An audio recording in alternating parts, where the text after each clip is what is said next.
हज के दौरान मुसलमान इस तरह से काबा का चक्कर क्यों लगाते हैं? क्या है इसके पीछे की वजह? और क्या सच में काबा ही है पूरी पृथ्वी का सेंटर? वैज्ञानिकों ने किया है हैरान कर देने वाला खुलासा। दोस्तों, आज की इस वीडियो में हम आपको काबा के कुछ ऐसे चमत्कारों के बारे में बताएंगे जिन्हें साइंस भी मानता है और साइंस के हिसाब से भी काबा के यह चमत्कार सच है। तो चलिए शुरू करते हैं आज का यह हैरत अंगेज वीडियो। दोस्तों, आपको जानकर हैरानी होगी कि हर घंटे 1,70,000 मुसलमान काबा शरीफ का तवाफ करते हैं। मतलब 24 घंटे में 40,80,000 और महीने में 12 करोड़ 24 लाख और साल भर में 1.5 अरब लोग काबा शरीफ का तवाफ करते हैं, जो वाकई हैरान कर देने वाली बात है। लेकिन मुसलमान इस तरह काबा शरीफ का चक्कर क्यों लगाते हैं? मुसलमानों की पाक किताब कुरान शरीफ की सूरह हज में अल्लाह ताला ने फरमाया है कि जमीन से लेकर आसमान तक सारी चीजें अल्लाह की इबादत और सजदा करती हैं। यानी कि पहाड़, परिंदे, घाटियां, प्लैनेट्स, गैलेक्सीज वगैरह वगैरह सभी अल्लाह ताला की इबादत करते हैं। लेकिन आपके मन में यह सवाल भी आ रहा होगा कि इन चीजों को तो कभी सजदा करते हुए देखा नहीं, तो यह किस तरह से अल्लाह ताला की इबादत करती है? कुछ तो इनमें कॉमन होगा। चलिए अब इसी बारे में बात करते हैं। दोस्तों, आज से सैकड़ों साल पहले लोगों का मानना था कि जमीन यानी कि हमारी धरती ही यूनिवर्स का सेंटर है।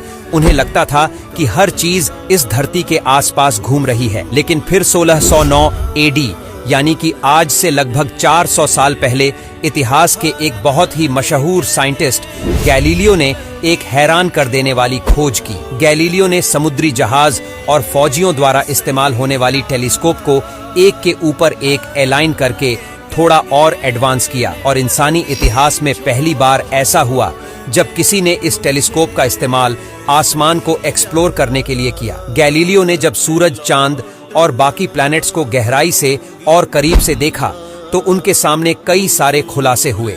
इसके बाद उन्होंने कई सारे प्लैनेट्स को देखा और उन्हें पता चला कि हमारी धरती काफी छोटी है। इतनी छोटी कि जुपिटर, जो कि एक प्लैनेट है, वह 1300 अर्थ के बराबर है। यही नहीं, उसने एक और बात नोटिस की कि सारे प्लैनेट्स गोल हैं और इनमें सूरज की लाइट महीने के दिनों में अलग अलग दिखाई पड़ रही है। और थोड़ी बहुत रिसर्च और छानबीन करने के बाद उसने यह जाना कि यूनिवर्स का सेंटर हमारी पृथ्वी नहीं है, बल्कि यह तो खुद सूरज के चारों ओर घूम रही है। उसने यह सारी बात उस समय के लोगों को बताई, लेकिन उसकी इस रिसर्च को दबाया गया और लोगों ने उस पर यकीन नहीं किया। उसे सजा भी दी गई।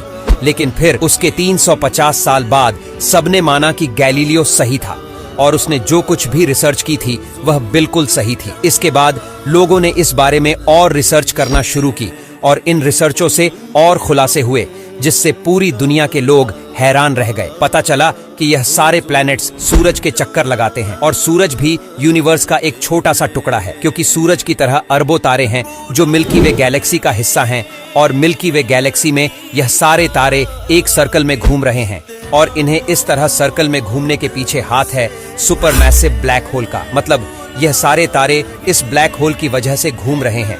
और आपको जानकर हैरानी होगी कि सुपरमैसिव ब्लैक होल सूरज से 4 लाख गुना ज्यादा बड़ा है और मिल्की वे जैसी ऐसी लाखों गैलेक्सी हैं जो साथ में मिलकर एक क्लस्टर बनाती हैं और इस तरह के लाखों क्लस्टर मिलकर एक सुपर क्लस्टर बनती है। मतलब हमारी अर्थ इस यूनिवर्स का एक छोटा सा हिस्सा है जो सूरज के चारों ओर घूमती है। अब यहाँ इतनी सारी बातों में आपने एक चीज नोटिस की होगी, ये सारी प्लैनेट्स, गैलेक्सी और क्लस्टर किसी न किसी चीज के चक्कर लगा रहे हैं। और जब कोई हज के दौरान तवाफ करता है तो उसके साथ प्लैनेट्स, गैलेक्सी और क्लस्टर सभी इस इबादत में शामिल होते हैं। मतलब इनका इबादत करने का तरीका यह है कि यह चक्कर लगाकर इबादत करते। अल्लाह ताला ने कुरान शरीफ में हर चीज जैसे कि पहाड़, पत्थर वगैरह सब के बारे में कहा है कि यह सभी इबादत करते हैं, लेकिन यह तो चक्कर नहीं लगाती। तो चलिए मैं आपको इसे भी साइंस के नजरिए से ही समझा देता हूँ। साइंस का एक कॉन्सेप्ट आपको पता होगा कि हर चीज एक पार्टिकल से बनी हुई है, जिसे एटम कहते हैं। और एटम सबसे छोटा पार्टिकल नहीं है, इसके अंदर भी इलेक्ट्रॉन्स, प्रोटॉन्स और न्यूट्रॉन्स जैसे पार्टिकल होते हैं। प्रोटॉन्स और न्यूट्रॉन्स हमेशा एटम के केंद्र में होते हैं और इलेक्ट्रॉन्स इसके चक्कर लगाते हैं। और इस कॉन्सेप्ट से अगर देखा जाए तो ब्रह्मांड की हर चीज चाहते हुए या ना चाहते हुए भी किसी न किसी चीज के चक्कर लगा रही है। ठीक उसी तरह जिस तरह से प्लैनेट्स सूरज के चक्कर लगाते हैं। और इस हिसाब से कुरान शरीफ में लिखी हुई बात पूरी तरह से सच साबित होती है।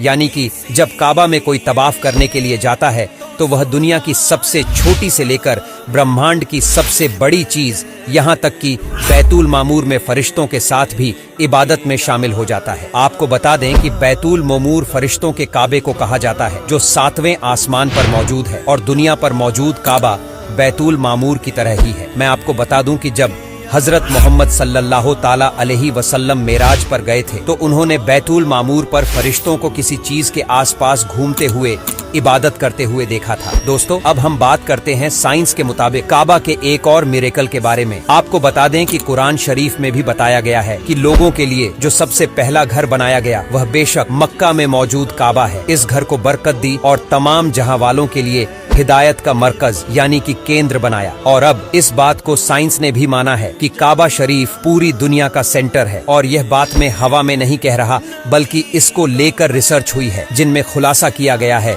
कि काबा ही पूरी पृथ्वी का सेंटर है। जब इस बारे में रिसर्च हो रही थी और सैटेलाइट तस्वीर खींची गई तो वैज्ञानिकों के सामने हैरान कर देने वाला सच आया। उन्होंने पाया कि मक्का में मौजूद काबा शरीफ पूरी दुनिया का केंद्र है। यह जानकर वह काफी हैरान थे। हालांकि हम बता दें, वैज्ञानिकों ने यह जानने के लिए बिल्कुल भी रिसर्च नहीं की थी कि मक्का में मौजूद काबा पृथ्वी का केंद्र है, लेकिन फिर भी उनके सामने यह सच आ ही गया और कई सारी साइंस मैगजीन में इस बारे में लिखा भी गया था। हुसैन कमालुद्दीन, जो रियाद यूनिवर्सिटी में प्रोफेसर थे, उन्होंने भी काफी लंबी चौड़ी रिसर्च की और बाद में इस रिसर्च के बाद इस नतीजे पर पहुंचे कि काबा ही पूरी पृथ्वी का केंद्र है। उन्होंने इसके लिए मॉडर्न साइंस की कई सारी मशीनों और कंप्यूटरों का इस्तेमाल किया। उन्होंने दुनिया के बड़े शहरों से मक्का में मौजूद काबा की डायरेक्शन का पता करने की कोशिश की और लगभग 2 सालों तक इसी कोशिश में जुटे रहे और कई तरह के नंबर्स और कैलकुलेशन के बाद इस नतीजे पर पहुंचे कि काबा ही पूरी दुनिया का सेंटर है। और यह सिर्फ डॉक्टर हुसैन कमालुद्दीन के रिसर्च की बुनियाद पर ही हम नहीं कह रहे, क्योंकि इसके बारे में कई और साइंटिस्टों ने रिसर्च की और सभी का यह मानना है कि काबा ही पृथ्वी का सेंटर है। हालांकि कुछ जाहिल लोग इस बात को नहीं मानेंगे, लेकिन साइंस इस बात को जरूर मानता है। वैज्ञानिकों के मुताबिक मक्का में मौजूद पत्थर दुनिया के सबसे पुराने पत्थर हैं और जब उन्होंने यहाँ से सैंपल लेकर इन पत्थरों पर रिसर्च की तो पता चला कि यह पत्थर इस धरती की शुरुआत या फिर इसके फॉर्मेशन से पहले के हैं। जब धरती की शुरुआत हो रही होगी तो फिर एस्टेरॉयड के रूप में यह पत्थर यहाँ पर गिरे होंगे, जिन पर रिसर्च करके वैज्ञानिकों ने पाया कि यह बहुत पुराने हैं। और इसी वजह से ब्रिटिश के एक म्यूजियम में मक्का के 3 पत्थर रखे हुए हैं जिन पर रिसर्च हुई थी। आपको बता दें कि जमीन पर काबा का लैटिट्यूड 21 डिग्री और 25 डिग्री है। पर हैरान कर देने वाली बात तो यह है कि कुरान शरीफ में काबा का जिक्र करने वाली सूरत सूरह अल बकारह का नंबर भी 2.125 ही है और यह महज एक कोइंसिडेंस तो बिल्कुल भी नहीं है। तो दोस्तों, आज के लिए बस इतना ही। उम्मीद है आपको आज की ये वीडियो पसंद आई होगी। अगर हाँ, तो इस वीडियो को लाइक करें और वीडियो को शेयर जरूर करें। आपका एक शेयर हमें मोटिवेट करता है ऐसी ही और वीडियोस बनाने के लिए। धन्यवाद।